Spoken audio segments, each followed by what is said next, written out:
사람이 이 세상을 떠날 때 마지막으로 남기는 말이 유언입니다. 그의 삶을 마무리하면서 남기는 말이기에 그것은 참으로 의미 있고 특별합니다. 이스라엘 역사 속에서 쓰임 받았던 하나님의 사람들의 유언은 더욱더 특별합니다. 전 세대의 유언이 후 세대의 비전이 되었기 때문입니다. 아브라함의 유언이 이삭의 비전이 되었고, 이삭의 유언이 야곱의 비전이 되었고, 요셉의 유언은 후손들에게 출애굽의 비전이 되었습니다. 모세의 유언은 여호수아의 비전이 되었고, 여호수아의 유언은 후손들에게 비전이 되었습니다.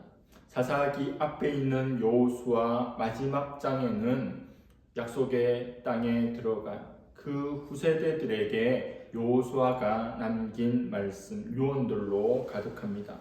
여호수아 24장 14절에서 16절입니다. 그러므로 이제는 여호와를 경외하며 온전함과 진실함으로 그를 섬기라. 너의 조상들이 강 저쪽과 애굽에서 섬기던 신들을 치워버리고 여호와만 섬기라. 만일 여호와를 섬기는 것이 너희에게 좋지 않게 보이거든 너희 조상들이 강 저쪽에서 섬기던 신들이든지 또는 너희가 거주하는 땅에 있는 아모리 족속의 신들이든지 너희가 섬길 자를 오늘 택하라. 오직 나와 내 집은 여호와를 섬기겠노라 하니 백성이 대답하여 이르되 우리가 결단코 여호와를 버리고 다른 신들을 섬기기를 하지 아니하오리니. 여호수아가 이렇게 당부의 유언을 하였습니다. 후세대 사람들은 우리는 당신처럼 오직 여호와만 섬기겠다고 화답합니다. 그렇게 해피엔딩으로 희망적으로 여호수아가 끝납니다. 그런데 이스라엘을 향한 하나님의 비전이 사사기에서 좌초됩니다. 여호수아의 유언을 듣고 오직 하나님만을 섬기겠다고 우렁차게 대답했던 그 후손들의 말은 어이없게도 부도수표가 되어 돌아오고 맙니다. 하나님께서는 언제나 언약에 신실하셨지만 이스라엘은 언약을 배반합니다. 이스라엘은 언약의 배신자입니다. 이토록 철저한 배신자입니다. 이스라엘은 정복한 땅에서 하나님 안에서의 참 안식을 누리고 하나님을 섬기고 의와 공도를 행하며 살아가는 것에 철저히 실패합니다. 사사시대는 이스라엘 역사 가운데 가장 암울했던 시대입니다. 이방의 우상을 섬김으로 하나님께 반역하였고 이방 민족들의 압제 속에서 백성들이 신음하던 그런 시대였습니다. 이스라엘 백성들이 그 족속들로부터 고통을 당하고 부르짖을 때마다 하나님께서 사사들을 보내셔서 그들을 구원하십니다. 사사기는 구약 성경 전체의 맥락을 같이 하는 축소판입니다. 이스라엘 백성들은 언제나 하나님을 떠나 우상을 숭배하고 하나님 말씀에 불순종합니다. 이방의 백성들에게 공격을 당하고 징계를 받습니다. 그럴 때 회개합니다. 그럼 하나님은 언제나 아무 일 없었다는 듯이 사사들 통해서 그들을 구원시켜 주십니다. 그리고 또 살만해지면 죄를 짓고 우상을 섬기고 하나님 말씀을 벗어나는 이 악순환의 사이클이 350년 동안 지겹게 반복되는 책이 바로 사사기입니다. 사사기는 참으로 암울한 좌절의 책입니다. 이스라엘은 가나안을 정복합니다.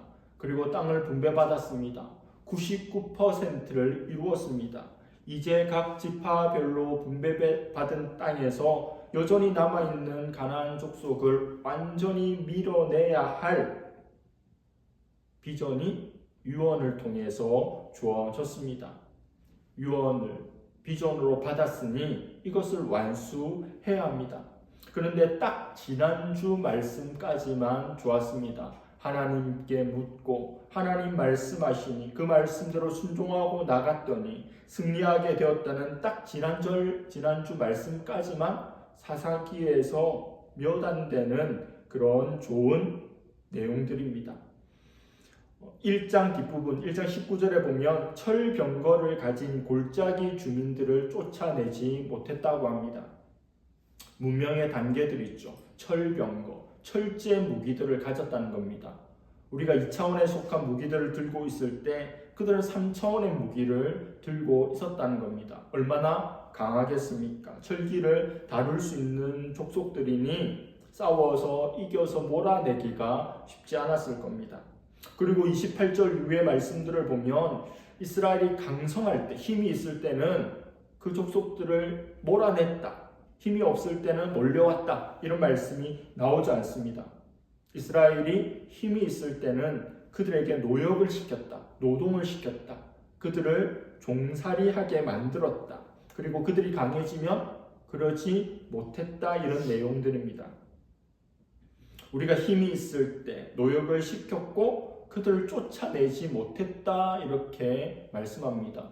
힘이 있어서 그들을 종으로 삼을 정도인데 그들을 쫓아내지 못했을까요? 아닙니다. 사실 쫓아내지 않았다가 문맥적으로 맞습니다. 쫓아낼 수 있는 힘이 우리에게 주어졌는데 그 힘을 가지고 그들을 부리는데 사용했다는 겁니다. 때로는 그들의 무기가 강해서 우리는 약해서 못해요. 때로는 우리의 힘이 강한데 그들이 우리의 필요를 충족시켜 주니 자일필 미루며 안 한 것을 못한 것으로 표현하고 있습니다. 이스라엘 백성들이 훈련받지 못했던 정규군도 아니었던 그들이 약속의 땅 가나안을 정복할 때 어땠습니까? 여리고성을 그들이 무너뜨릴 수 있는 그 어떤 무기나 힘이나 능력이 있었습니까? 그 지파들을 7년 6개월간의 전쟁을 통해서 가나안 족속들을 멸할 수 있는 근거가 이스라엘 자신들에게 있었습니까? 그렇지 않습니다. 철저한 하나님의 은혜와 인도와 도우심으로 일들을 이루어냈습니다.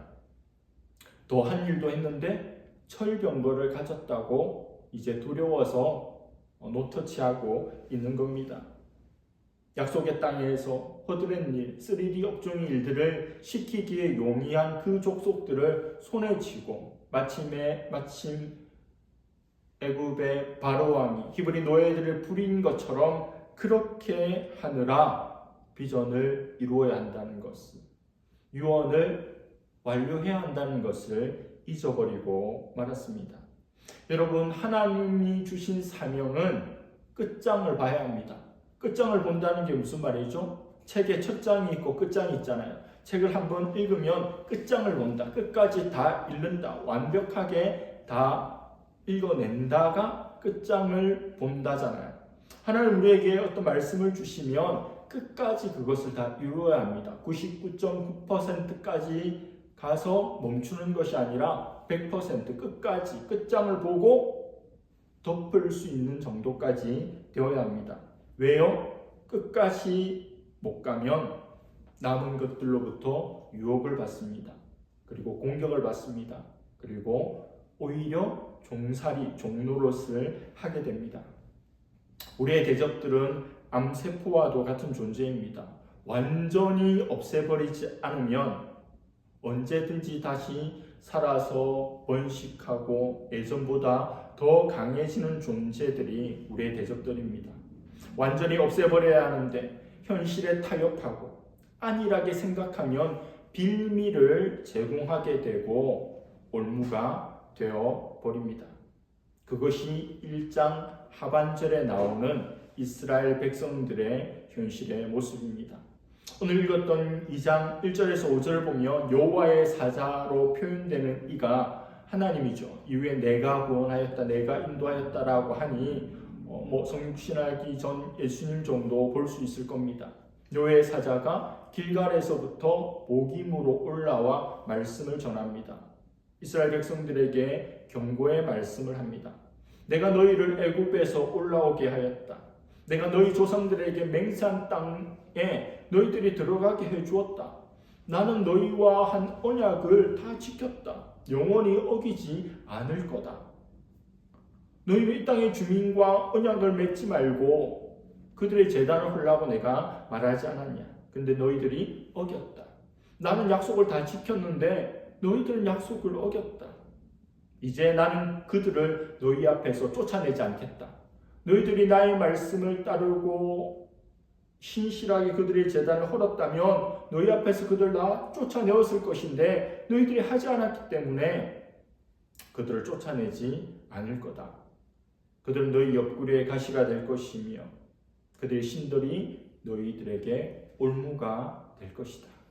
쫓아내지 못한 민족, 유언을 사명으로 받아 비전으로 받아 완성하지 못했을 때 옆구리의 가시가 되고 올무가 되는 지경에 이릅니다. 여호와의 사자가 친히 나타나서 그 후세대에게 이렇게 말씀하시자 이스라엘이 어떤 반응을 보입니까? 모든 자손에게 이 말씀이 다 전해지자 그들이 소리를 높여 웁니다. 회개의 눈물을 흘립니다. 아름다운 장면이죠. 상황이 역전될 것 같아요. 그런데 딱 거기까지입니다. 찔림을 받았습니다. 그래서 울었습니다. 회개 기도도 했겠죠. 그런데 행하지 않습니다. 여호수아의 유언을 비전으로 삼아 그 비전을 완수하지 않고 그렇게 시간이 흘러갑니다. 여러분, 낙타의 눈물을 보거나 들은 적이 있습니까? 악어의 눈물이 아니라 낙타의 눈물입니다. 낙타는 사막 지역에서는 없어서는 안 될 짐승이죠. 낙타 중에는 새끼를 낳아놓고도 돌보지 않는 모성애가 없는 이기적인 낙타들이 있다고 합니다.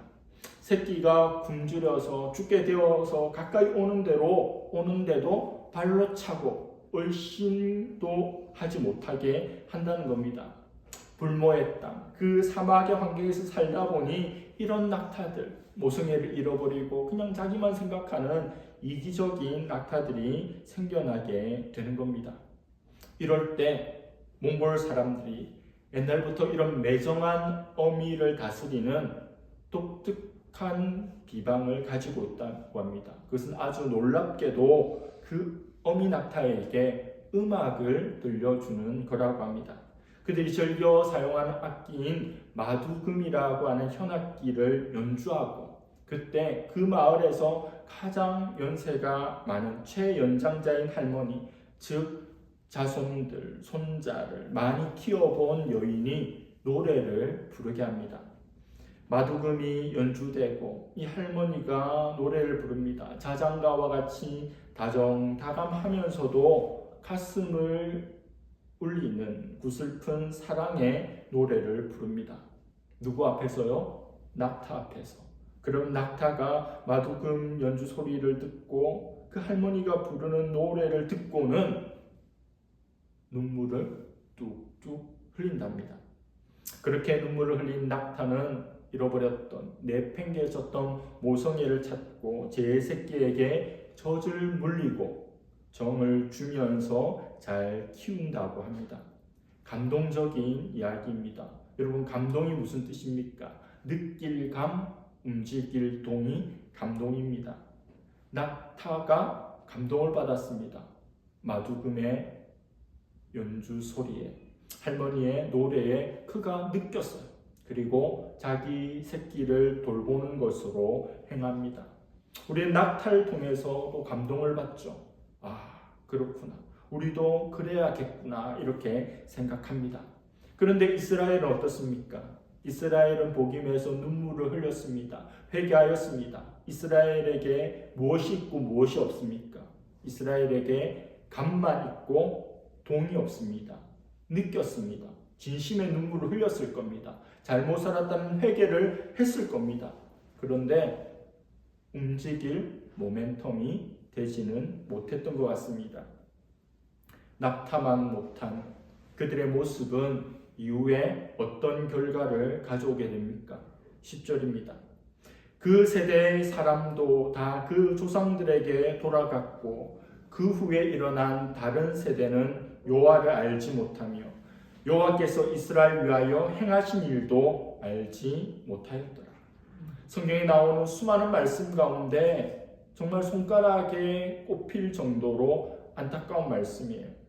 여호수아 시대가 지나자 사람들은 하나님을 알지도 못하고 주님께서 어떻게 이스라엘에게 행하셨는지도 알지 못했다고 말씀합니다. 하나님이 어떻게 애굽에서 이스라엘을 인도했는지, 어떤 기적을 베푸셨는지, 그들에게 어떤 약속을 주셨는지에 대한 교육이 다음 세대에게 제대로 전수되지 못한 겁니다. 한 세대가 다음 세대를 세우는 일에 실패함으로 영적인 대가 끊겨버린 겁니다. 유언을 주면 그 유언을 비전으로 삼고 하나님 나라를 일구어가고, 또 하나님께서 그 일들을 이루어 부르시면 또 다른 유언을 통해서 사람은 바뀌지만 하나님 역사는 지속적으로 이어져 왔던 것이 그동안의 이스라엘의 역사인데, 여기서 뚝 끊겨버렸습니다. 한국 사람들은 3대 독자, 4대 독자 이렇게 많이들 이야기하죠. 예전에 아이들 많이 낳을 때도 그런 가정의 아들은 귀했습니다. 근데 요즘엔 뭐 하나, 둘 놓으니 얼마나 더 애지중지합니까? 그 가문의 대가 끊어질까 염려합니다. 그런데 신앙의 대가 끊어지는 것에 대해서는 그렇게까지 염려하지 않는 것 같습니다. 아니, 너무 막연하게 또 낙관적으로 생각한 것 같습니다. 신앙과 현실의 완벽한 이원론자가 되어서 자녀들을 양육하기도 합니다. 하나님의 은혜의 법칙을 가르칩니다. 기도도 가르치고 말씀도 가르쳐요. 그러나 세상의 경쟁의 법칙도 함께 가르칩니다. 그리고 결정적인 순간에 자기의 이익이 걸려있는 순간에는 은혜의 법칙보다는 세상의 법칙의 길을 따르도록 부모들이 떠밉니다. 아이들은 부모의 말을 통해서 배우지 않습니다. 아이들은 부모의 등을 통해 배웁니다. 부모가 어떻게 행하는지를 보고 요 하나님을 아는 것이고, 신앙과 인격과 모든 가치와 철학과 세계관을 배워갑니다. 말로는 아무리 거창하게 해도 그 부모가 행하는 모습과 일치되지 않으면 아이들은 실수합니다. 지금은 예배에 빠지고 신앙훈련을 조금 못하더라도 지금 당장 공부하는 게 더 중요하지 않니? 나중에 좋은 대학 가서, 좋은 직장에 들어가서, 좋은 사람 만나서 결혼해서 그때 신앙생활 잘해도 늦지 않는다고 가르칩니다. 그것이 과연 옳을까요? 과연 늦지 않을까요? 한번 교회를 떠나간 이들이 쉽게 돌아오겠습니까?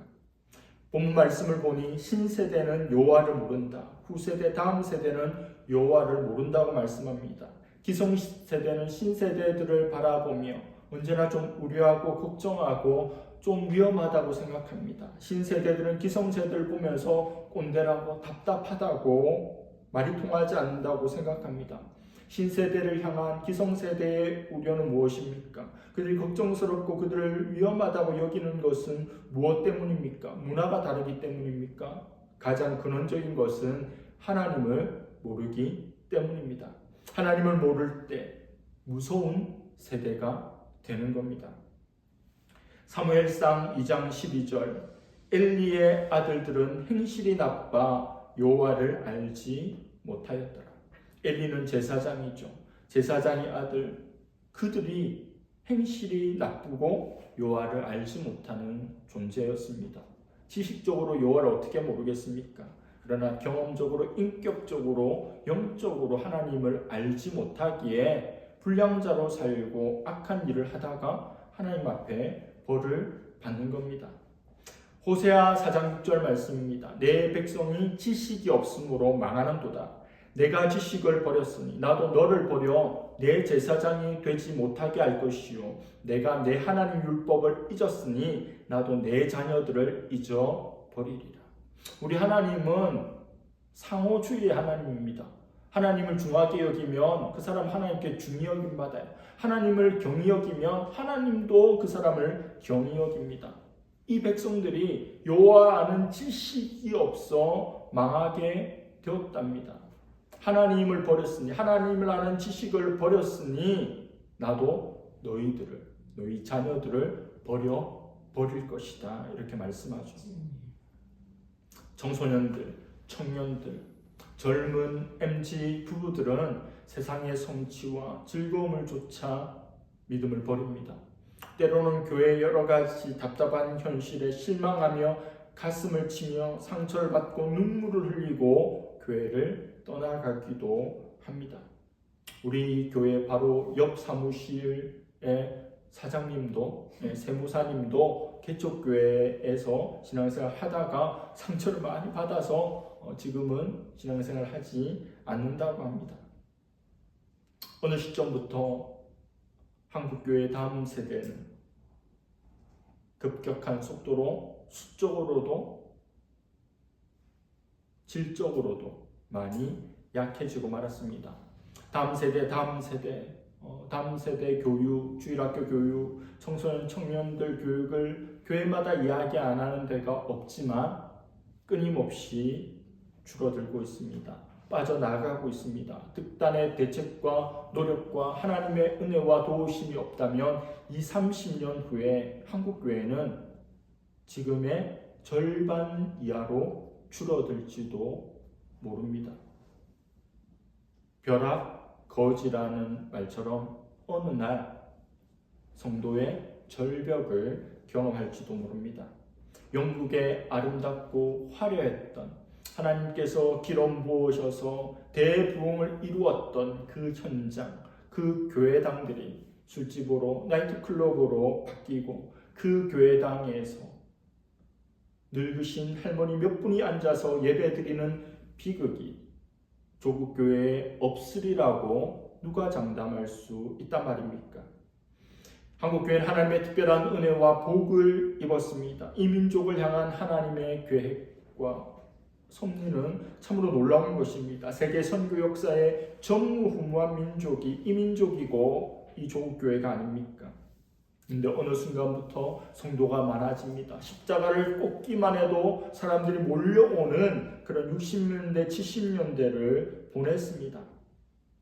교회가 많아지고 교회가 힘이 있고 돈이 생기고 기득권을 가지면서 하나님 앞에 교만하고 주님의 은혜에 감사하는 마음이 식어가고 기도의 무릎이 약해지고 주님의 복음을 전하는 열심이 없어졌습니다. 예전에 산마다 기도원들이 얼마나 많았습니까? 제가 어렸을 때도 중학생 때도 기도원도 막 가고 그랬는데 거의 다 많은 기도원들이 문을 닫았다고 합니다. 기도하는 사람이 없으니 기도원이 계속 유지될 수가 없겠죠. 특별히 지금은 한국교회를 이끌어갈 믿음의 다음 세대들을 제대로 세우는 현실적인 과제에 직면하고 있습니다. 믿음의 다음 세대들을 어떻게 세울 수 있겠습니까? 여러 가지 해결책들이 있겠지만 오늘 말씀을 통해서 힌트를 얻고자 합니다. 첫 번째는 믿음의 거장이 되라는 겁니다. 7절 말씀, 백성이 여호수아가 사는 날 동안인가 여호수아 뒤에 생존한 장로들 곧 여호와께서 이스라엘 위하여 행하신 모든 큰 일을 본 자들이 사는 날 동안에 여호와를 섬겼더라. 10절 말씀 바로 앞에 나오는 힌트의 말씀입니다. 7절 여호수아가 살 때 그리고 여호수아 뒤에 생존한 장로들이 있을 때 그 동안에는 여호와를 섬겼다고 말씀합니다. 믿음의 걸출한 영웅 여호수아, 믿음에 신실했던 장로들이 있을 때 온 이스라엘이 하나님을 섬겼다고 말씀합니다. 여호수아와 장로들 같은 믿음의 거인들이 있을 때 많은 사람들이 하나님을 따르고 하나님을 섬기고 바라볼 수 있게 됩니다. 지도자는 많은 사람들에게 영향력을 끼치는 존재이기에 그런 영적인 거장이 한 명 있는 것이 너무도 큰 일입니다. 미국에 4대 스포츠가 있는데 농구는 원래 끼지 못했대요. 그런데 수십 년 전에 미국 농구가 4대 스포츠, 미국의 4대 스포츠가 된 것은 마이클 조던이라고 하는 정말 신이 낸 에어 조단, 너무도 탁월한 선수가 등장했기 때문에 그로 인해서 미국의 스포츠 산업이 엄청나게 커진 것을 알지 않습니까? 한 사람의 영향력이 그렇게 큰 겁니다. 우리 각자가 우리 자녀들에게, 우리 주위에 있는 이들에게 영향을 끼칠 수 있어요. 내가 만나는 모든 이들에게 신앙으로 우뚝 선 나의 모습은 영향을 줄 수 있다는 겁니다. 제가 자란 모교회는 전도로 매우 유명했던 교회고, 제가 자랐던 그 지역에서 중고등부가 가장 크게 우리 교단에서 부흥했던 교회입니다. 서마산 교회라고 하는 교회입니다. 서마산이란 지역이 창원도 아니고 마산에서도 아주 외곽에 있는, 교도소 근처에 있는 아주 낙후된 지역인데, 어른들은 한 400~500명 정도 모였던 교회 같은데 중고등부가 제일 많이 모일 때는 700명, 800명 정도가 되었어. 한 동기가 100명이 넘는 거예요. 마산 창원 SFC 고등학교 때 연합 예배를 가면 2명 중에 1명은 서마산 교회인 거예요. 매년 서울대를 가고, 또 저보다 한 해 선배는 한 해에 서울대를 4명이나 갔어요. 더 중요한 것은 끊임없이 매년 신학대학원에 들어가는 목사 후보생들이 배출됐다는 겁니다. 담임 목사님, 또 청소년 부흥을 이끌었던 목사님, 그들의 영향을 받았던 수많은 선생님들, 그리고 그들 밑에서 영향을 받았던 수많은 믿음의 동력자들이 서로 간에 상호작용을 하면서 시너지 효과를 일으키게 된 겁니다. 여호수아가, 또 장로들이 살았을 때 그들을 보면서 많은 이들이 여호와를 섬겼다면 오늘날 우리의 모습이 얼마나 중요한가 생각해 봅니다. 두 번째는 믿음의 다음 세대들에게 꿈을 이식해 주어야 합니다. 그 전 세대 사람들이 비전을 받았으나 그 비전을 이루지 못했죠. 그 민족들 다 몰아내고 하나님 나라를 완성해야 하는데 이루지 못했습니다. 그들의 선배들은, 선조들은 다 이루었죠. 광야에서도 비전을 바라고 수많은 시련과 고난 가운데서도 하나님을 붙들고 가나안에 대한 꿈으로 이겨냈습니다. 적과 꿀이 흐르는 그 약속의 땅을 비전으로 받았기에 마침내 그 땅을 쟁취했습니다.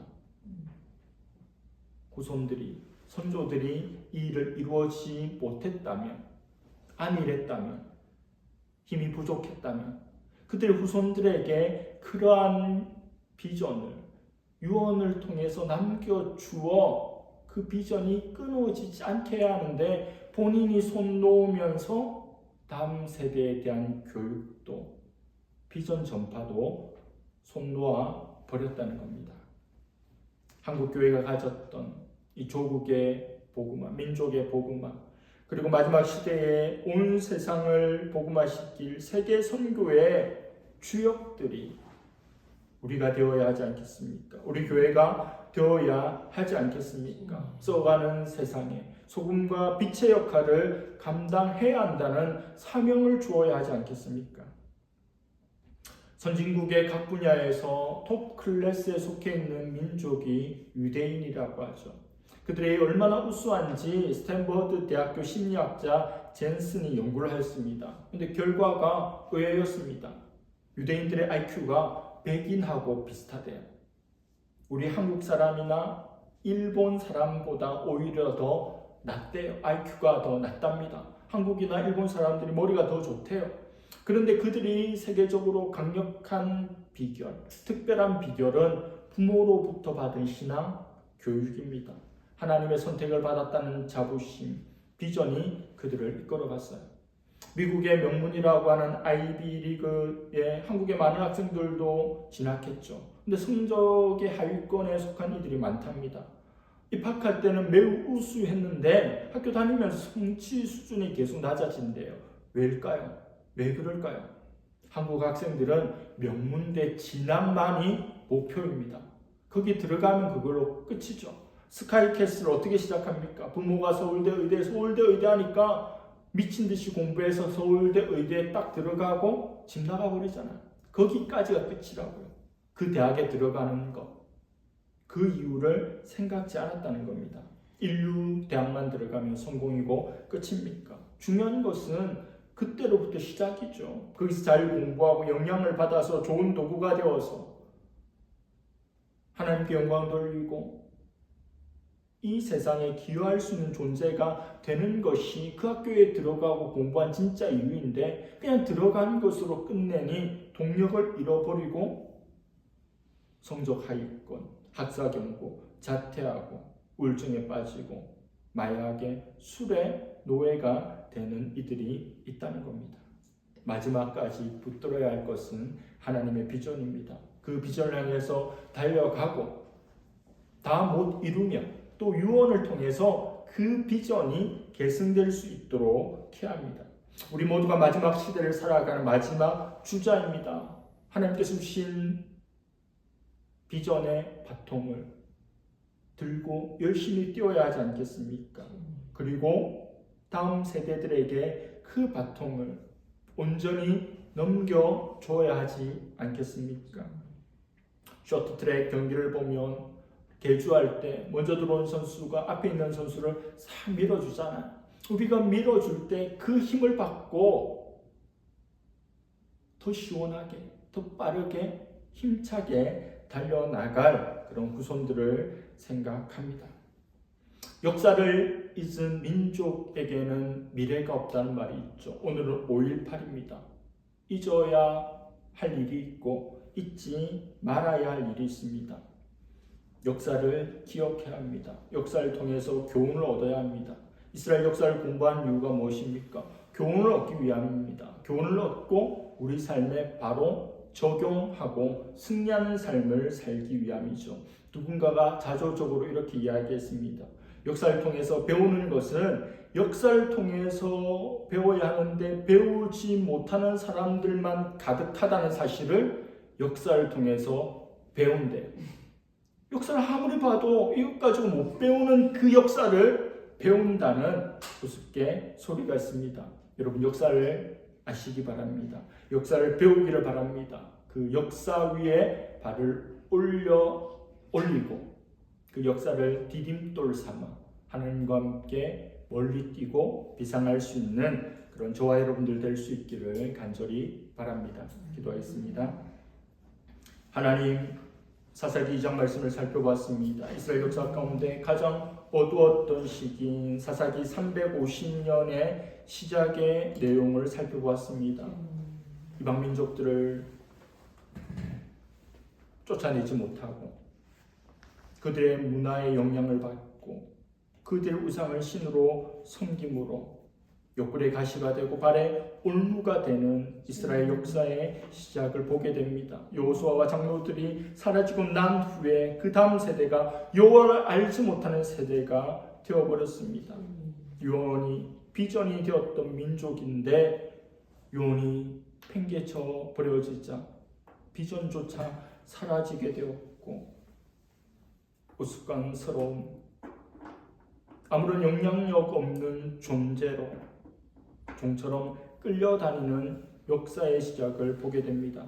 하나님 성경 말씀을 통해서 오늘 내게 주시는 하나님의 음성을 듣게 하여 주시고 여호와를 알고 힘써 여호와를 알며 또 후손들에게 그 말씀을 가르치며 여호와를 아는 지식을 경험케 하는 우리 모두가 되게 하여 주시고 이 땅의 교회들, 이 땅의 믿음의 다음 세대들 부흥하게 하여 주시고 비전을 바라며 나아가며 우리 모두가 주님 앞에 영적 거장들이 되게 하여 주시옵소서.